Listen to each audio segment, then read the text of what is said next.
Alhamdulillah, alhamdulillahi hamdan tayyiban mubarakan fih kama yuhibbu rabbuna wa yarda.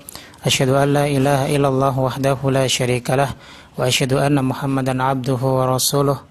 Ya ayyuhalladzina amanu taqullaha haqqa tuqatih wa la tamutunna illa wa antum muslimun. Wa qala Rasulullah sallallahu alaihi wasallam, Allahumma la sahla illa ma ja'altahu sahla wa anta taj'alul hazna idza syi'ta sahla. Ikhwani fiddin rahimakumullah. Alhamdulillah, pertama kita panjatkan puji syukur kita kepada Allah Subhanahu wa taala yang senantiasa memberikan nikmat karunia serta hidayahnya kepada kita, sehingga pada kesempatan pagi hari ini kita masih diberikan kemudahan dari sisi ruhiyah dan jasadiah kita untuk selalu melaksanakan ketaatan kepada Allah Subhanahu wa taala. Salawat beriringan salam tak lupa kita junjungkan kepada Nabi kita Muhammad sallallahu alaihi wasallam beserta para sahabat beliau dan juga orang-orang yang istiqomah menjalankan sunnah beliau.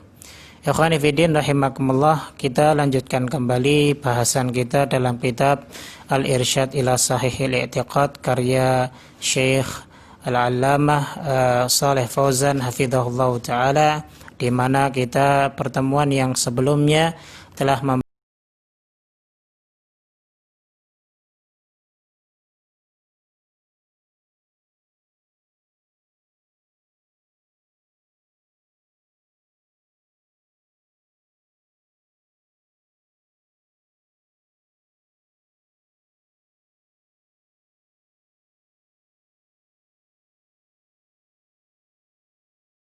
rahimakumullah. Sekali lagi pembahasan kita pada pagi hari ini tentang bayanu anwa'i minasyirikil akbar, yaitu penjelasan tentang jenis-jenis syirik besar. Jamaah sekalian rahimakumullah, kita tahu bahwa syirik ini dibagi menjadi dua oleh para ulama. Pertama syirkun akbar dan yang kedua adalah syirkun asghar. Syirkun akbar yunafi tauhid wa yukhriju minal millah. Orang yang melakukan kesyirikan besar akan menghilangkan tauhid dan mengeluarkan dari agama. Nah, di sini banyak sekali jenis-jenisnya yang sebagiannya telah kita bahas di pembahasan-pembahasan yang sebelumnya yang terkait dengan masalah kuburan. Kemudian masih ada lagi beberapa jenis-jenis yang kesyirikan yang masuk ke dalam kategori syirkul akbar, yang dimana kita akan membahas satu persatu dimulai pada pagi hari ini. Pertama adalah yang akan kita bahas tentang asyirku fil khauf, yaitu syirik dalam ketakutan. Tayyib jamaah rahimakumullah, khauf, takut sebagaimana yang dirasa takut sebagaimana yang istilahkan oleh para ulama adalah tawakku'u makruhin an ammaratin madhnunatin au ma'lumatin.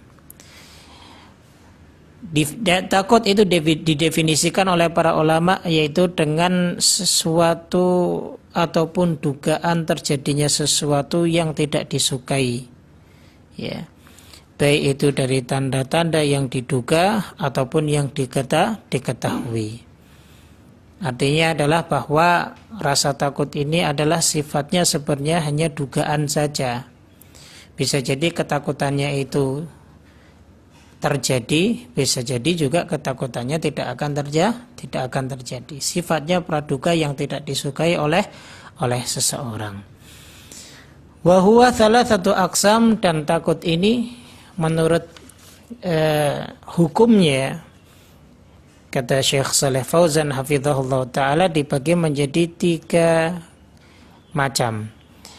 Al-awwalu, yang pertama disebut dengan khaufusir, rasa takut rahasia. Nah, apa itu yang dimaksud dengan takut rahasia? Wa huwa an yakhafa min ghairillah min wathanin aw taghutin aw mayyitin aw ghaibin min jin aw insin an yusibahu bima yakrah. Jadi takutnya seseorang kepada selain Allah Subhanahu wa taala berupa ketakutan dia kepada berhala, kepada taghut, kepada mayit, ataupun kepada sesuatu yang gaib dari manusia dan jin, yang ia anggap ataupun yang ia duga akan memberikan madarat kepada dirinya.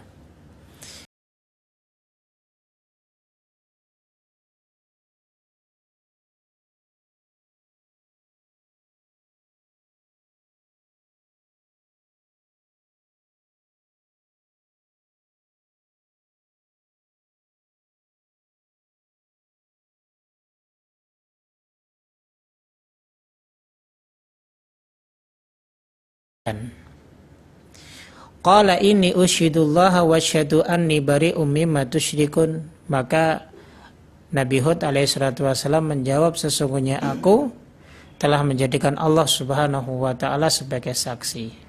Maka wasyhadu, saksikanlah, anni, sesungguhnya aku bari'um mimma tusyrikun, itu berlepas diri dari perbuatan syirik kalian. Min dunihi, dari selain Allah subhanahu wa ta'ala. Maka fakiduni jami'an thumma la tungzirun. Silakan kalau kalian semua ingin membuat makar kepadaku. Thumma la tungzirun, lalu kemudian janganlah kalian memberi tangguh kepadaku. Ini surat Hud ayat yang ke-54. Ya. Nah, dalam ayat ini jamaah rahimakumullah, bahwa orang-orang musyrik mencoba menakut-nakuti Nabi Hud alaihi salatu wassalam. Orang-orang musyrik ini menakut-nakuti dengan Tuhan-Tuhan mereka, bahwa Tuhan-Tuhan mereka itu akan menimpakan keburukan kepada Nabi Hud. Tapi bagaimana tanggapan Nabi Hud alaihi salatu wassalam atas apa yang telah mereka perbuat? Nabi Hud hanya mengatakan, inni usyidullah, ya, sesungguhnya aku telah menjadikan Allah sebagai saksi. Artinya Allah yang dijadikan sebagai pegangannya Nabi Hud alaihi salatu wassalam. Beliau tidak takut kepada selain Allah subhanahu wa ta'ala. Begitu juga jamaah rahimakumullah, contoh yang lain ketika orang-orang musyrik menakut-nakuti Rasulullah sallallahu alaihi wasallam dengan Tuhan-Tuhan mereka. Ya. Sebagaimana disebutkan dalam surat Az-Zumar ayat 36, Allah berfirman, wa yukhawwifunaka billadzina min dunih. Ya Muhammad, mereka menakut-nakutimu dengan Tuhan-Tuhan selain aku, selain Allah subhanahu wa ta'ala. Nah, rasa takut ini merupakan rasa takut dari selain Allah. Dan ya, ini terjadi di masa kita, yaitu mereka para penyembah kubur dan yang selainnya, para penyembah berhala. Ya. Mereka takut terhadap selain Allah subhanahu wa ta'ala. Dan juga mereka menakut-nakuti dengan ya, rasa takut yang mereka takuti terhadap kubur, penghuni kubur ataupun berhala-berhalanya. Kemudian mereka menakut-nakutinya kepada ahlu tauhid, yang dimana ahlu tauhid ini mereka mengingkari peribadatan mereka. Dan ahlu tauhid ini telah memerintahkan mereka untuk ikhlas beribadahnya kepada Allah. Jadi ahlu tauhid ini justru ditakut-takuti oleh mereka, oleh Tuhan-Tuhan mereka, bahwa Tuhan mereka bisa menimpakan mara bahaya kepada mereka. Nah, ini merupakan jenis takut yang jenis takut ini bentuknya adalah bersifat ibadah yang paling penting. Maka wajib bagi kita untuk mengikhlaskan hanya kepada Allah semata. Allah perintahkan kepada kita dalam surat Ali Imran ayat 175, fala takhafuhum wa khafuni in kuntum mu'minin. Sifat orang beriman itu adalah hanya takut kepada Allah, tidak takut kepada selainnya. Dalam ayat lain, ayat yang ketiga surat Al-Maidah pun Allah berfirman, fala takhshawhum wakhshawni. Jangan kalian punya rasa khasyah kepada mereka. Ya. Jangan punya rasa takut kepada mereka, maka takutlah kepadaku, yaitu kepada Allah subhanahu wa ta'ala. Nah, tayyib jamaah rahimakumullah, intinya adalah bahwa rasa takut ini merupakan memiliki kedudukan yang paling tinggi di dalam agama, dan kedudukan takut ini sangat mulia sekali. Maka hati-hati jangan sampai ketakutan kita tujukan kepada selain Allah. Ini bisa menyebabkan kita terjerumus ke dalam perbuatan syirik besar. Taib, ini takut yang pertama. Jamaah sekalian rahimakumullah. Kemudian jenis takut yang kedua adalah an yatrukal insan ma yajibu alaihi khaufan min ba'dhin nas. Jenisnya seseorang merasa takut kepada manusia sehingga meninggalkan kewajiban-kewajibannya. Fahadha muharram, ini haram baginya. Bahkan bisa menjadikan seseorang masuk ke dalam kategori telah melakukan perbuatan syirkul asghar. Ya. Ini sebagaimana disebutkan di dalam firman Allah Ta'ala di surat Ali Imran ayat 173 hingga 175. Setelah terjadinya perang Uhud, lalu kemudian orang-orang musyrik Mekah itu belum puas karena pembesar-pembesar kaum muslimin belum banyak yang tewas. Itu anggapan mereka, sehingga mereka ketika sampai di Hamratul Asad, kemudian mereka hendak berbalik lagi untuk menyerang kaum muslimin. Maka Rasulullah pun dikabari oleh malaikat Jibril untuk mempersiapkan kembali pasukan perang Uhudnya untuk menyambut dan mengejar mereka orang-orang musyrik. Sehingga pada saat itu dua kubu tersebut ya memiliki tujuan yang sama untuk menyerang balik. Akhirnya keduanya ya sama-sama ingin bertemu kembali. Nah, di perjalanan di antara kedua kelompok ini berjumpa dengan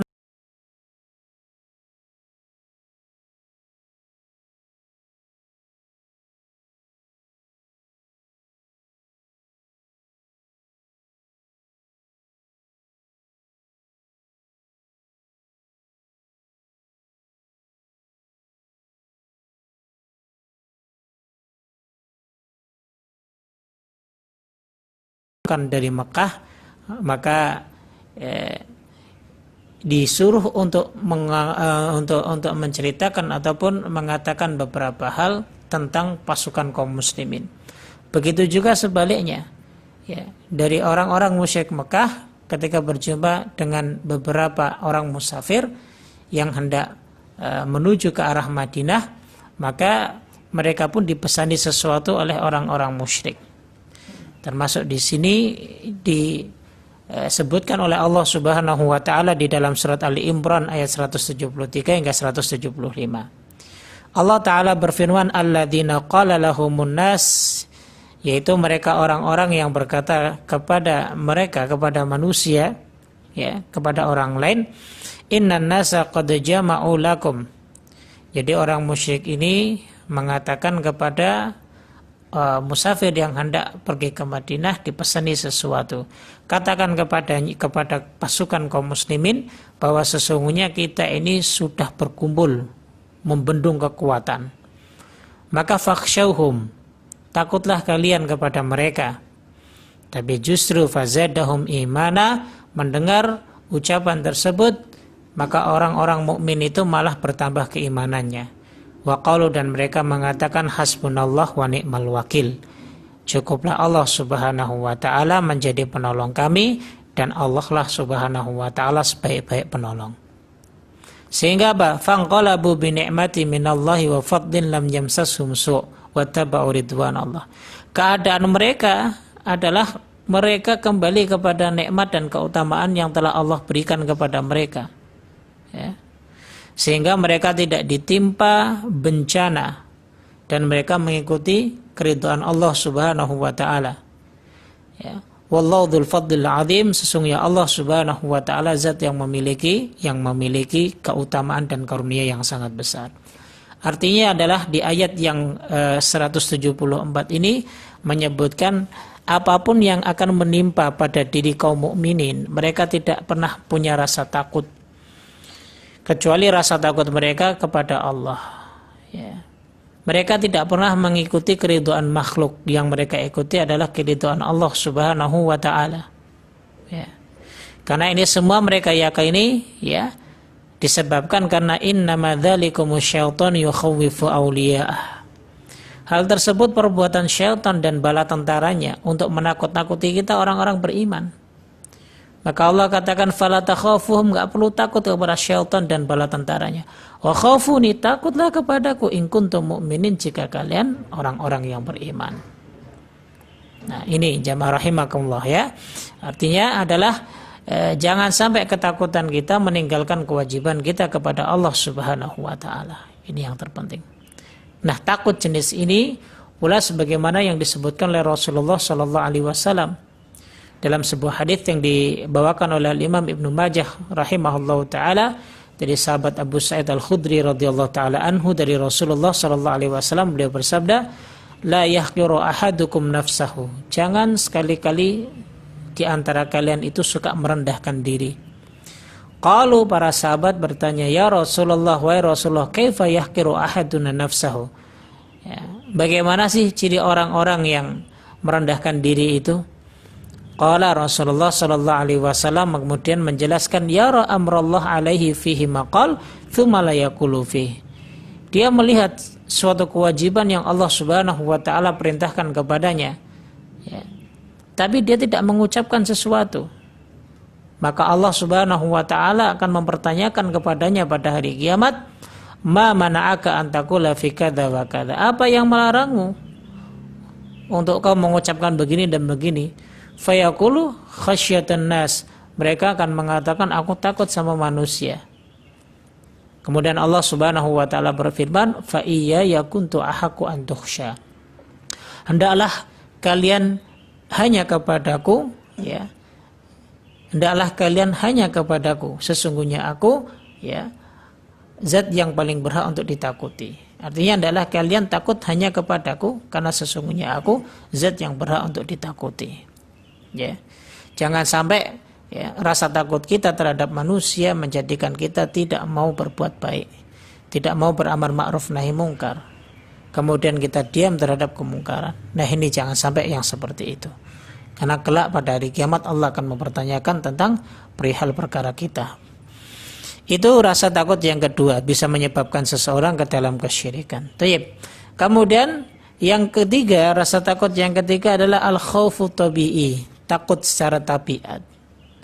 Ya, misal takut dari musuh, ya, ataupun takut dari hewan buas, ya, atau mungkin punya rasa takut dari virus corona, ya, karena secara penelitian kedokteran dan ahli medis bahwa virus ini dapat memberikan efek yang begitu luar biasa buruknya kepada kita dan penularannya pun cepat. Sehingga seseorang takut dan waspada terhadap hal tersebut. Ini merupakan takut yang tabi'i dan tidak tercela. Tapi ingat kembali kepada takut yang kedua, jangan sampai meninggalkan ibadah kepada Allah Subhanahu wa taala, meninggalkan kewajiban kita disebabkan karena rasa takut kita terhadap makhluk-makhluk Allah ini. Sebagaimana Allah Subhanahu wa taala kisahkan ya, tentang Nabi Musa alaihissalatu wassalam ketika ia dikejar-kejar oleh Fir'aun, disebabkan karena Musa telah membunuh suku Kipti, ya. Lalu kemudian Fir'aun dan bala tentaranya mengejar-ngejar Nabi Musa alaihissalatu wassalam sehingga Musa berlari jauh hingga masuk ke negeri Madian. Maka di sini disebutkan dalam surat Al-Qasas ayat ke-21, fa kharaja minha khaifan yataraqab. Maka Nabi Musa keluar dari negeri Mesir tersebut dalam keadaan takut yang sangat waspada. Ini takut yang wajar, ya, tapi ketakutannya tidak kemudian meninggalkan kewajibannya kepada Allah Subhanahu wa taala. Tayyib, inilah 3 jenis takut jamaah rahimakumullah yang disebutkan oleh beliau Syekh Shalih Fauzan hafizahullah taala beserta hukumnya. Aman naul awal, adapun macam takut yang pertama tadi, alladzi huwa khaufus sir, yaitu khauf rahasia, takut rahasia ini, maka dia merupakan jenis ibadah yang paling agung, sehingga wajib bagi seorang hamba untuk mengikhlaskan diri hanya kepada Allah. Artinya rasa takutnya itu hanya ditujukan kepada Allah.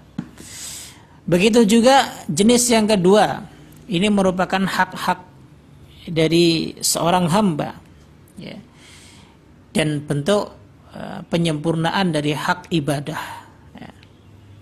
Maka wajib untuk diperhatikan pula. Kemudian di sini sedikit beliau memberikan penjelasan tentang firman Allah Ta'ala di surat Ali Imran tadi ayat yang ke-175. Innama dzalikumus syaitanu yukhawwifu awliya'ah. Sesungguhnya yang demikian itulah syaitan yang telah menakut-nakuti kalian bersama bala tentaranya. Ya. Maka fala takhafuhum, janganlah kalian takut kepada mereka, wa khafuni, dan takutlah kepadaku. Maksudnya di sini Allah melarang kita sebagai orang-orang yang beriman untuk takut kepada selainnya. Allah membatasi rasa takutnya itu hanya kepadanya saja. Nah. Maka jika seorang hamba itu mengikhlaskan rasa takutnya dan seluruh ibadahnya hanya kepada Allah, maka Allah akan memberikan apa yang ia inginkan. Dan Allah akan menjaga dari rasa takutnya. Ya. Sebagaimana dalam surat Az-Zumar ayat 36, Allah katakan, Alaihissallahu bikafin abdah. Bukankah Allah yang memberikan kecukupan terhadap hambanya? Yukhawifunaka billadzina min dunih. Mereka menakut-nakutimu ya Muhammad dengan Tuhan-Tuhan selain Allah Subhanahu wa taala. Ya. Artinya adalah bahwa kalau kita beriman kepada Allah, enggak perlu takut. Jadi rasa takut itu hanya ditujukan kepada Allah. Sehingga dengan ini Allah akan memberikan apa yang kita inginkan dan akan menjamin keamanan bagi kita. Pasti. Kalau kita nggak takut, orang yang akan berbuat buruk kepada kita, siapapun yang akan menimpakan keburukan kepada kita, mereka tidak akan mungkin dikehendaki oleh Allah. Kalau rasa takut kita hanya kepada Allah semata. Jadi nggak perlu takut kepada makhluk Allah Subhanahu wa taala. Tayyib jamaah sekalian rahimakumullah. Al-Imam Ibnu Qayyim rahimahullahu ta'ala pernah berkata, wa min kaidi aduwillah, dan termasuk bentuk dari tipu daya musuh Allah itu adalah mereka selalu menakut-nakuti orang-orang mukmin.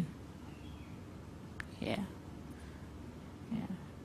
Dengan tentara, ya, dan juga teman-teman mereka, agar supaya mereka tidak mau berjihad di jalan Allah Subhanahu wa taala. Terkadang ada sebagian dari kaum muslimin sendiri, nah, mereka mengancam-ngancam, ya, orang-orang mukmin yang ingin berada di atas jalan yang hak, yang benar.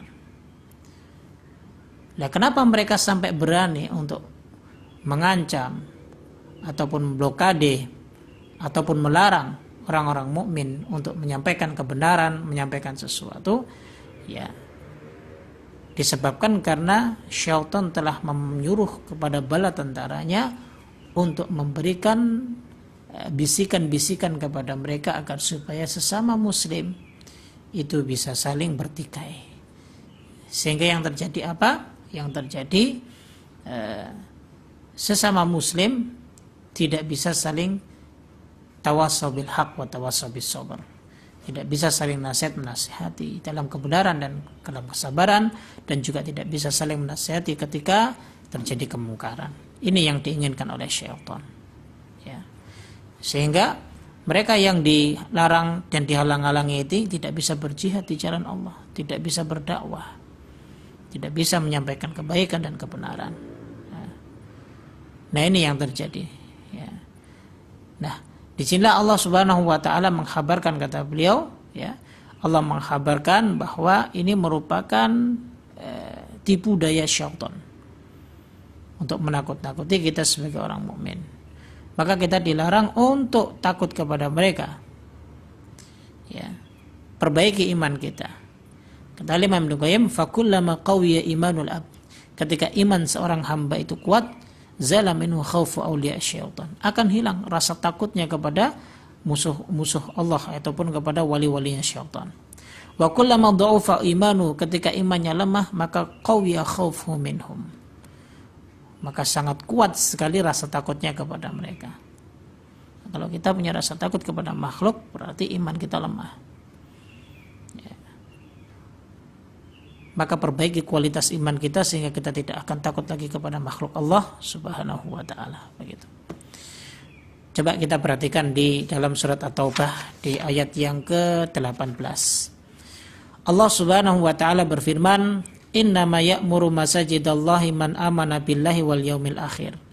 Sesungguhnya mereka orang-orang yang selalu memakmurkan masjid Allah, menjalankan ibadah di masjid, melakukan kajian ilmu dan yang lain sebagainya. Cirinya adalah apa? Mereka yang beriman kepada Allah dan hari akhir. Wa aqama sholata, dan mendirikan salat, wa ataz zakat, dan menunaikan zakat. Maka sifat mereka ini walam yakhsha illallah. Mereka tidak takut melainkan hanya kepada Allah. Ya. Fa asa ulaika ayyakunu minal muhtadin, maka mudah-mudahan mereka akan mendapatkan petunjuk dari Allah Subhanahu wa taala. Nah, di sini kata Syekh Shalih Fauzan hafizahullah taala, Allah mengkhabarkan bahwa masjid-masjid Allah itu tidak dapat bisa dimakmurkan kecuali mereka ahlul iman. Orang yang beriman kepada Allah dan hari akhir, pasti mereka mau untuk memakmurkan masjid-masjid Allah. Mereka mengimani dengan hati mereka dan mengamalkan dengan anggota tubuh kita. Ya. Walam yakhsha illallah, serta mereka mengikhlaskan rasa takut mereka hanya kepada Allah, tidak dengan yang lainnya. Ya.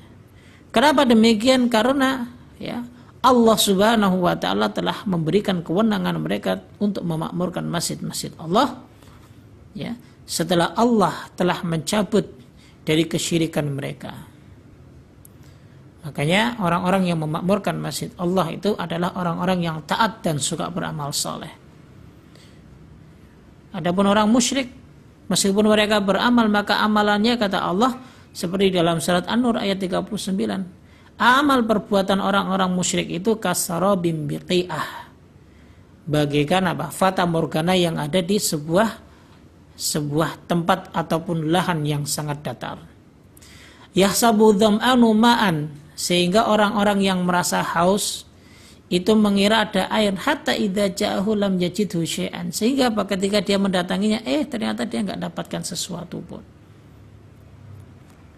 Nah, ini seperti orang-orang musyrik yang beramal baik, beramal soleh. Ada orang musyrik yang ikut sholat, ada orang musyrik yang ikut zakat, ada orang musyrik yang ikut berkorban di Idul Adha. Maka secara pandangan syar'i, meskipun mungkin dalam pandangan agama mereka itu merupakan kebaikan, tapi ingat, ya, kita ini punya din, punya agama dan punya keyakinan sendiri. Maka tidak boleh bagi kita untuk mencampur adukkan keyakinan yang sama, bahwa orang musyrik pun nanti akan mendapatkan pahala yang sama dari Allah. Loh, berarti kita meragukan kesyirikannya. Berarti kita mengiyakan kesyirikannya kepada Allah.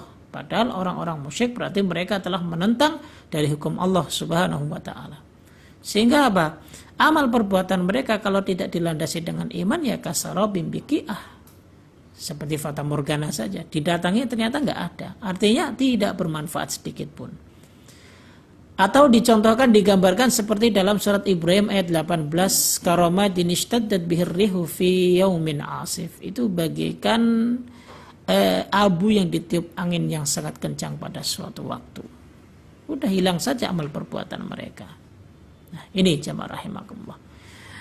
Makanya fala takunul masajid amiratan umranan sahihan illa bil amalis saleh. Maka masjid-masjid Allah itu tidak akan mungkin dimakmurkan secara benar kecuali dengan amal saleh. Ya. Maka ya, masjid itu harus dibangun atas dasar keikhlasan, tauhid dan akidah yang benar, serta jauh dari kesyirikan, kebid'ahan dan khurafat. Ya. Jangan sampai masjid itu dibangun atas dasar apa? Atas dasar hanya semen saja, hiasan saja, ya, bangunan yang megah saja, tidak. Ya. Bahkan ada yang mendirikannya di atas kubur. Maka Nabi telah melaknat perbuatan tersebut. Nah, itu. Kemudian jamaah sekalian rahimakumullah, firman Allah Ta'ala yang di sini Allah menyebutkan walam yakhsha illallah, dan mereka tidak takut melainkan hanya kepada Allah. Ibnu Atiyah rahimahullah taala mengatakan bahwa yang dimaksud dengan khasyah di sini adalah khasyah yang disertai dengan sifat ta'zim, mengagungkan, wal ibadah wa ta'ah, ibadah dan ketaatan. Ya. Maka wala mahalata annal insan yakhshal mahadhir ad-dunyawiyah. Maka secara umum bahwa menjadi lumrah kalau manusia itu takut, ya, dalam hal dunia yang patut dia takuti. Itu lumrah boleh, asal jangan rasa takutnya tersebut, ya, bersifat pengagungan, ibadah dan ketaatan. Seperti contohnya sahabat Muawiyah, ya, ketika ia menulis surat kepada Ummul Mukminin Aisyah radhiyallahu taala anha hendak meminta nasihat, ya, meminta nasihat dari Ummul Mukminin, ya, nasihat yang singkat dan tidak banyak. Jadi para ulama salafus saleh termasuk para sahabat, begitu juga Rasul kita alaihi salatu wasallam selalu mengajarkan nasihat itu sifatnya pendek tapi memiliki makna yang luas. Makanya di beberapa kesempatan Nabi Shallallahu Alaihi Wasallam ketika diminta untuk menasihati, nasihat beliau singkat sekali. Fattakullah mastata'tum, ya, la taghdab, ya, dan berbagai macam nasihat-nasihat yang lain. Lalu kemudian Aisyah radhiyallahu taala anha Ummul Mukminin membalas suratnya.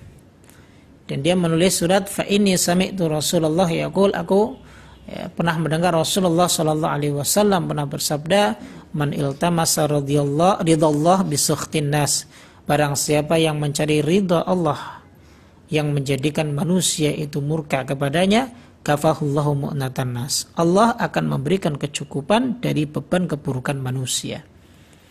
Tapi sebaliknya, waman iltamasa ridwan nas bi sakhatillah, barang siapa yang mencari keridhaan manusia sehingga menjadikan Allah murka, wakalahullahu ilan nas, maka Allah akan serahkan urusan tersebut kepada manusia. Wassalam. Inilah nasihat dari Ummul Mukminin Aisyah radhiyallahu taala anha yang disebutkan oleh Abu Nuaim dalam riwayatnya. Kemudian dalam riwayat Ibnu Hibban juga disebutkan dengan lafaz man iltamasa ridallah bi sakhatin nas, barang siapa yang mencari ridha Allah dengan dampak manusia itu menjadi murka kepadanya, maka radhiyallahu anhu wa arda anhu nas, Allah akan ridha kepadanya, kemudian Allah akan menetapkan hati manusia yang menjadi murka itu menjadi ridha kepadanya. Tapi sebaliknya, wa man iltamasa ridwan nas bi sakhatillah, barang siapa yang mencari ridha manusia dengan murka Allah, maka Allah akan murka kepadanya, kemudian Allah akan menggiring manusia pun menjadi murka kepada dirinya. Hati-hati ya rahimakumullah. Ya.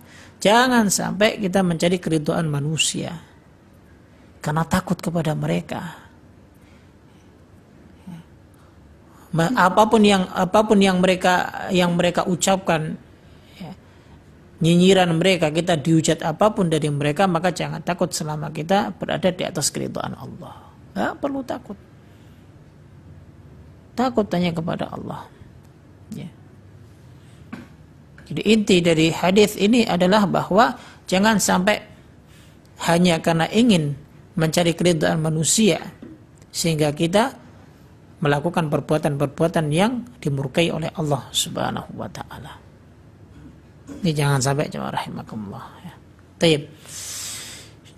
Syekhul Islam Ibnu Taimiyah rahimahullah taala berkata mengomentari hadis ini, ya. Hadis tentang tulisan ataupun risalahnya Ummul Mukminin Aisyah kepada Muawiyah. Hadis ini marfu, artinya marfu itu sampai kepada Rasulullah sallallahu alaihi wasallam. Yang lafadznya, ya, adalah di akhir kalimatnya lam yugnu anhu minallahi syai'a. Mereka sama sekali tidak berguna sedikit pun dari Allah Subhanahu wa taala. Ini hadisnya marfu sampai kepada Rasulullah. Ya. Adapun ada hadis lain, ya, ada kalimat di akhir kalimatnya adalah ada hamiduhu minan nasi lahu dzamman. Ya, orang yang dulunya memuji, ya, maka dia nanti akan berbalik menjadi mencelanya. Nah, ini lafadznya mauquf. Mauquf itu tidak sampai kepada Rasulullah sallallahu alaihi wasallam. Ya. Nah, akan tetapi kalau kita bisa lihat dari sisi pemahaman agama, ya, maka di sini kita bisa mengambil kesimpulan meskipun hadis ini mauquf. Artinya adalah siapa saja yang Allah Subhanahu wa taala ridhoi, kemudian dengan keridhaan Allah itu menjadikan manusia yang lain menjadi murka kepadanya, maka dia takut kepada Allah dan dia hamba yang saleh. sehingga menjadikan Allah Subhanahu wa taala akan mencukupi hamba-hambanya yang saleh ini. Sebagaimana dalam firman Allah taala surat At-Talaq kan, "Wa may yattaqillah yaj'al lahu makhraja wa yarzuqhu min haitsu la yahtasib." Hamba-hamba yang takut kepada Allah, yang bertakwa kepada Allah, ya, maka Allah akan selalu berikan jalan keluar kepadanya. Sehingga bahkan dalam masalah rezeki pun akan datang kepadanya dari arah yang tidak terduga-duga. Artinya adalah Allah akan cukupi dia, ya, nggak perlu ragu, nggak usah mencari muka manusia, nggak usah mencari keridhaan manusia. Jangan ragu terhadap rezeki Allah. Ya. Artinya adalah solehkan diri kita, perbaiki amal perbuatan kita, ya, dan jauhi segala perbuatan maksiat yang pernah kita lakukan. Ya, sehingga dengan itu Allah akan mencukupi keadaan kita. Jangan takut jemaah. Ya, nggak perlu takut kepada makhluk Allah. Beribadahlah kepada Allah dengan baik. Ya, niscaya hal ini akan meningkatkan takwa kita kepadanya. Lalu kemudian Allah Subhanahu wa taala akan selalu menolong hamba-hambanya yang selalu bertakwa kepadanya. Gitu. Nah, waman ardon nas, barang siapa yang manusia ridha kepadanya, tapi sebaliknya Allah murka, lam yugnu anhu minallahi syai'a. Maka sungguh, ya, mereka tidak akan mungkin memberikan manfaat sedikit pun, melainkan itu dari Allah Subhanahu wa taala. Seperti orang yang zalim yang hanya bisa menggigit jarinya saja.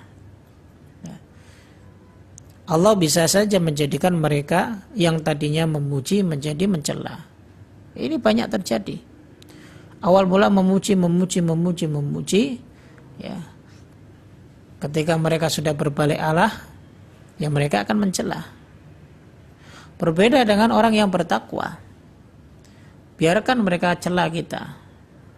Ya. Suatu saat kalau memang kita benar, kalau kita memang berada di atas jalan keridhaan Allah Subhanahu wa taala, Allah akan tundukkan mereka. Kita akan dipuji oleh mereka. Dan itu bukan tujuan kita. Tujuan kita adalah hanya keridhaan Allah Subhanahu wa taala. Inilah perkataan Syekhul Islam Ibnu Taimiyah rahimahullahu taala. Taib. Artinya adalah dalam dua hadis ini menunjukkan bahwa manusia, ya, ketika mereka melakukan sebuah amalan, maka harus diperhatikan tujuannya untuk keridhaan Allah saja. Meskipun banyak manusia-manusia yang murka kepadanya. Sehingga ketika mereka melakukan atas dasar keridhaan kepada Allah, mereka akan mendapatkan dua masalah yang besar. Pertama, keridhaan Allah, dan yang kedua, suatu saat kelak Allah akan menundukkan manusia agar menjadi ridha kepada kita. Akan tetapi sebaliknya, ya, jika dia beramal untuk mencari keridhaan manusia, maka dia akan mendapatkan dua keburukan, murka Allah, dan manusia nggak akan mungkin ditundukkan untuk ridha kepadanya. Manusia pun suatu saat akan menjadi murka. Kebohongan, kejahatan itu akan menjadikan Allah murka kepadanya, ya, dan kelak suatu saat akan terbongkar, dan manusia pun akan murka kepadanya. Ya. Sehingga di sini kesimpulannya adalah bahwa keridhaan Allah itu akan mendatangkan banyak sekali kebaikan. Nas'alullah al-afiyah wassalamah. Itu jamaah sekalian rahimakumullah. Ya. Taib. Sehingga wajib bagi kita untuk mengetahui tentang perkara rasa takut kita hanya kepada Allah. Tapi ingat, rasa takut ini harus kita ikuti dengan roja dan mahabbah. Orang yang takut, hamba yang takut kepada Allah, dia harus punya harapan dan kecintaan pula kepada Allah. Karena tidak bisa rasa takut itu muncul dalam keadaan sendirian. Kenapa? Karena kalau seorang hamba hanya sifatnya takut kepada Allah, akan melahirkan apa? Rasa putus harapan dari rahmat Allah. Kalau hanya memiliki rasa takut saja. Padahal orang mukmin itu hidupnya hanya untuk Allah. Kehidupannya itu antara takut dan mengharap. Ya. Makanya di mana seseorang hanya punya rasa takut saja, maka orang tersebut dia pasti akan putus harapan dari rahmat Allah. Begitu juga, ya. Kalau seseorang hanya punya rasa rojak saja, pengharapan saja, maka dia akan punya merasa aman dari makar Allah Subhanahu wa taala. Kenapa? Karena mengharap rahmat Allah dan aman dari makar Allah, ya. Putus harapan dari rahmat Allah dan aman dari makar Allah ini akan menghilangkan tauhid. Ya, sebagaimana dalam surat Al-A'raf ayat 99 Allah berfirman, afa aminu makrallah. Apakah mereka merasa aman dari makar Allah? Maka sungguh tidak ada yang merasa aman dari makar Allah melainkan orang-orang yang khasir, orang-orang yang merugi. Makar Allah yang dimaksud di sini adalah azab Allah Subhanahu wa taala. Ya. Ada salah seorang ulama jamaah sekalian rahimakumullah pernah berkata yang bernama Ismail bin Rafi'. Ia mengatakan, minal amni min makrillah iqamatul abdi ala dzambi yatamanna 'ala Allahil maghfirah. Termasuk jenis orang-orang yang merasa aman dari makar Allah itu adalah apa? Ketika seorang hamba melakukan perbuatan dosa, kemudian dia berharap Allah mengampuninya. Dia merasa aman. Bahasanya begini. Ada orang yang mau berbuat dosa. Dia tahu itu dosa, nggak apa-apa. Ntar Allah juga mengampuninya. Nah, berarti dia tidak takut kepada Allah. Ya. Dia merasa aman dari azab Allah Subhanahu wa taala. Ini hati-hati, ya Pak. Sangat membahayakan sekali. Ya. Kemudian para ulama berkata al-qunut makna qunut. Artinya adalah istibadul farj wal ya'smin. Meyakini kemudahan itu jauh dan ia berputus asa. Ini lawan kata dari merasa aman dari makar Allah. Keduanya dosa besar, wajib bagi kita untuk kita tinggalkan sebagai seorang muslim. Ya, wajib kita tinggalkan. Seorang muslim itu harus ketika dia punya rasa takut, ya, dia juga harus menghadirkan rasa mengharap. Rasa takutnya, ya, akan menjauhkan dia dari keburukan dan rasa harapannya akan menjadikan dia beramal ketaatan kepada Allah Subhanahu wa taala. Nah, itu. Ya. Taib, jamaah rahimakumullah. Beliau juga mengatakan wal khaufu war raja'u idza ijtama'a, takut dan mengharap itu jika dibarengkan maka dafa'al abdu ilal amal wa fi'lal asbabil nafi'ah. Itu akan mendorong seorang hamba untuk beramal dan mengerjakan sebab-sebab yang bermanfaat. Karena seorang yang takut kemudian dengan disertai rasa mengharap akan melahirkan ketaatan. Dan juga dia mengharap pahala dari Allah. Dan rasa takut, ya, itu akan meninggalkan maksiat karena takut terhadap hukuman Allah Subhanahu wa taala. Tapi idza ya'isa min rahmatillah, jika ada seseorang yang putus asa dari rahmat Allah, fa innahu yatawaqqafu 'anil amali shalih, maka dia tidak akan mungkin untuk beramal saleh. Ya sudah dah, Allah enggak akan mungkin mengampuni saya. Lebih baik saya jahat-jahatlah. Saya jadi penjahat ini. Wa idza amina min adzabillah wa uqubatahu, dan jika dia merasa aman dari azab Allah dan iqabnya, fa innahu yandafi ila fi'lil ma'asi, akhirnya terdorong untuk melakukan perbuatan maksiat. Itu. Maka sebagian ulama pernah mengatakan, dan ini pun kita bahas di pertemuan sebelumnya, bahwa man abadallah bil hubbi wahdah, barang siapa yang beribadah kepada Allah hanya menghadirkan rasa cinta saja, maka ini ibadahnya orang-orang sufi. Tapi kalau hanya menghadirkan takut saja, ini ibadahnya orang-orang khawarij. Dan barang siapa yang ibadah kepada Allah hanya mengharap saja, maka ini seperti orang-orang murji'ah. Tapi barang siapa yang beribadah kepada Allah dengan menghadirkan takut, cinta, dan harapan, maka dia merupakan orang mukmin. Ini sebagaimana yang Allah sifatkan kepada makhluk pilihan Allah Subhanahu wa taala, yaitu Rasul kita alaihi salatu wassalam. Gitu. Tayyib jamaah sekalian rahimakumullah.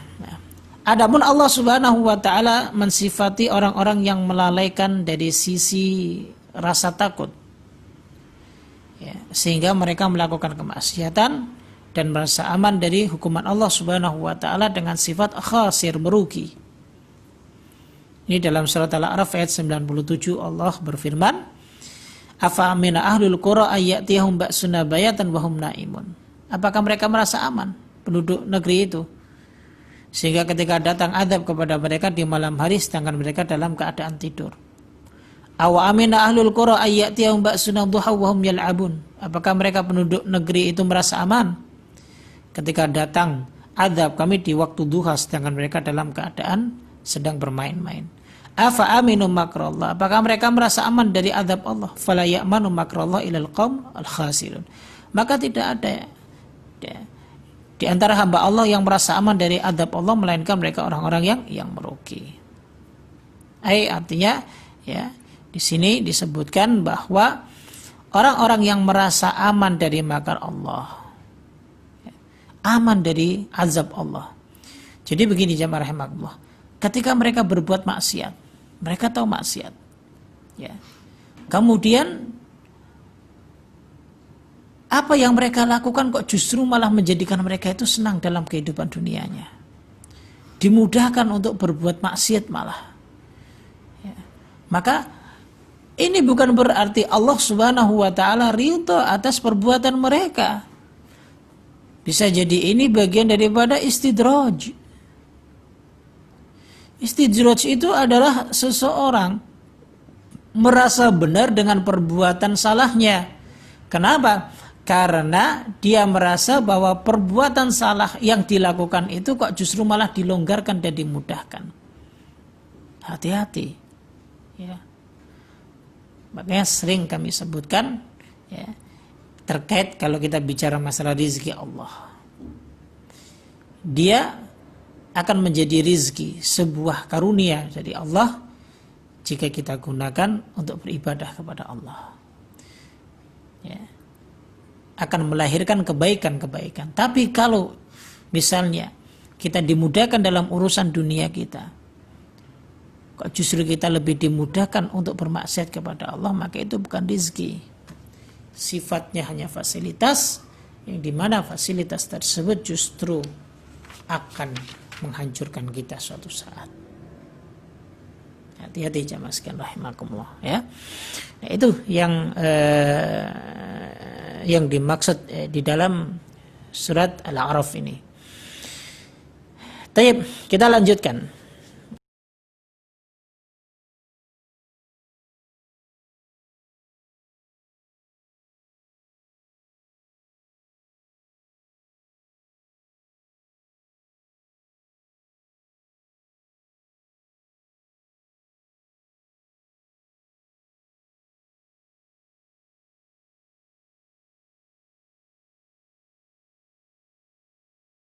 Yang kedua adalah dia mengimani ancaman bahwa Allah akan menimpakan hukuman kepada pelaku maksiat.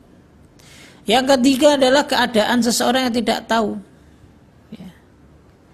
Kemudian ya, dia tidak tahu kepastian terhadap taubat yang dia lakukan ketika dia sedang melakukan dosa-dosa besar. Dia akan tahu setelah dia melakukan perbuatan dosa tersebut. Nah, ini tiga rasa takut, asal muasal rasa takut dari yang tumbuh dari diri manusia. Nah, tiga hal ini, ya, akan menyempurnakan rasa takutnya sebelum dia melakukan dosa ataupun setelahnya. Bahkan rasa takutnya akan lebih lagi, ya. Ini sebagaimana para nabi kita alaihi wassalatu wassalam, ya, mereka memberikan contoh kepada kita agar supaya jangan sampai kita sedikit pun punya rasa putus harapan kepada Allah, dan jangan sampai punya rasa putus asa kepada Allah Subhanahu wa taala dalam segala keadaan. meskipun itu berat ujiannya dan sangat lemah sekali sebab-sebabnya. Contoh Nabi Ibrahim alaihissalatu wassalam. Beliau itu hamba Allah yang enggak berputus asa dari rahmat Allah. Ya. Ketika didatangi oleh malaikat, diberi kabar gembira bahwa Sarah akan mengandung. Ya. Ibrahim kaget, kenapa? Karena beliau melihat dari sisi fisiknya yang sudah tua dan keadaan istrinya yang sudah dikabarkan bahwa dia mandul. Maka pada saat itu, ya, dikatakan wa may yaqnut min rahmatillah wa may yaqnut min rahmati rabbih illa dhalun. Hati-hati, jangan sampai putus asa. Allah pasti akan memberikan kemudahan atas janji Allah Subhanahu wa taala. Ya, Ibrahim yakin. Ya, yakin. Karena beliau tahu kuasa dan rahmat Allah Subhanahu wa taala. Ya. Gitu. Atau contoh lain Nabiullah kita Yakub alaihissalatu wassalam. Ya, beliau tidak pernah berputus asa ketika putranya Yusuf alaihissalatu wassalam telah hilang.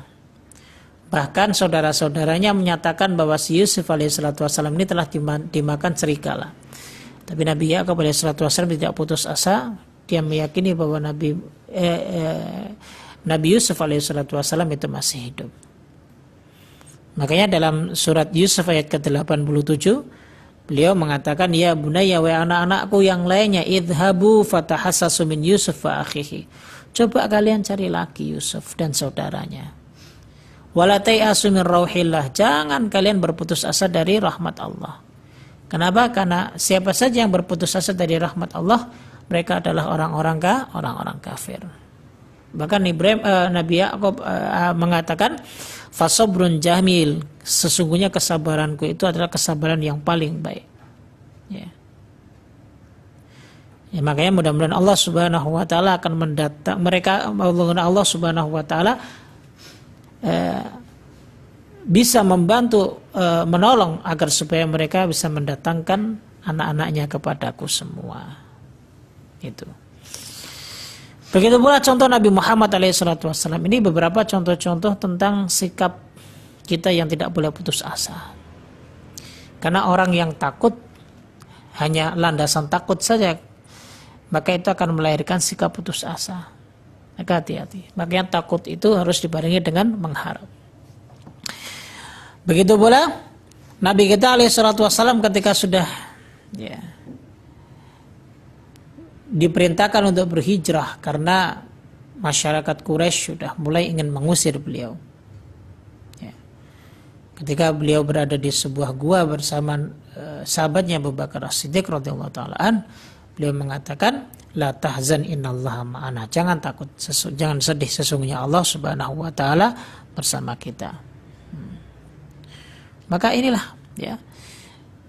Para anbiya itu yakin ya, bahwa ketika ada kesulitan pasti nanti akan dimudahkan oleh Allah Subhanahu wa taala. Beliau dalam sebuah hadis pernah mengatakan dalam riwayat Imam Ahmad, wa'lam annal farja ma'al karbi. Ketahuilah pasti akan ada jalan keluar. Ya. Jalan keluar itu pasti ada. Ya.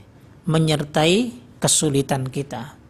Sesulit apapun kita hidup pasti akan ada jalan keluar yang Allah Subhanahu wa taala berikan kepada kita. Nah ini jamaah sekalian rahimakumullah ya, tentang masalah rasa takut dijelaskan dengan panjang lebar oleh beliau Syekh Shalih Fauzan hafizahullah taala ya. Yang intinya adalah bahwa sikap takut yang kita miliki ya, jangan sampai itu melemahkan iman kita dengan kita meninggalkan kewajiban kita kepada Allah Subhanahu wa taala. Tetaplah lakukan aktivitas kita sebagai seorang muslim, seorang mukmin ya. Karena hanya dengan itulah ya, sehingga iman kita bisa terjaga dan juga kita akan menjadi hamba Allah Subhanahu wa taala yang Allah pasti mencukupi segala kekurangan, ya, dan Allah akan memberikan jaminan keamanan kita terhadap hal-hal yang di situ akan mengakibatkan keburukan kepada kita. Wallahu taala alam bisawab. Ini yang bisa kami sampaikan, mudah-mudahan bermanfaat. Subhanakallahumma wa bihamdik asyhadu an la ilaha illa anta astaghfiruka wa atubu ilaik. Assalamualaikum warahmatullahi wabarakatuh.